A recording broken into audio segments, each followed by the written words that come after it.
Hello দর্শক, ভিডিওটা ধাক্কা দিবেন না। ডেঙ্গু মশা কীভাবে উৎপাদন হয় এই আমার স্ক্রিনে ভিডিওটা দেখেন। যদি ভালো লাগে অবশ্যই শেয়ার করে দিবেন। আপনার শেয়ারের মাধ্যমে আরও অনেকে দেখে তার নিজের আঙ্গিনায় পয় পরিষ্কার করে রাখতে পারবে।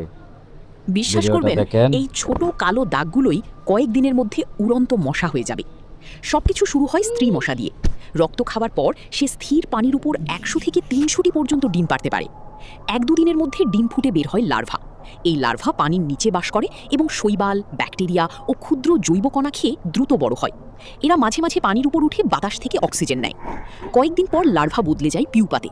এই পর্যায়ে সে আর খাবার খায় না, বরং শরীরের ভেতরে নতুন ডানা, পা ও উড়ার জন্য প্রয়োজনীয় অঙ্গ তৈরি হতে থাকে। এরপর পিউপার খোলস ফেটে বেরিয়ে আসে পূর্ণাঙ্গ মশা। প্রথমে তার ডানা নরম থাকে, কয়েক মিনিটের মধ্যে ডানা শুকিয়ে শক্ত হয়ে যায়, তারপর সে উড়ে যায়। উষ্ণ আবহাওয়ায় একটি মশার ডিম থেকে পূর্ণাঙ্গ মশা হতে সাধারণত ৭ থেকে ১০ দিন সময় লাগে। তাই জমে থাকা পানি খুব দ্রুত মশার বংশবৃদ্ধির জায়গায় পরিণত হয়। তাই বাড়ির আশেপাশে জমে থাকা একটুখানি পানিও হতে পারে শত শত নতুন মশার জন্মস্থান।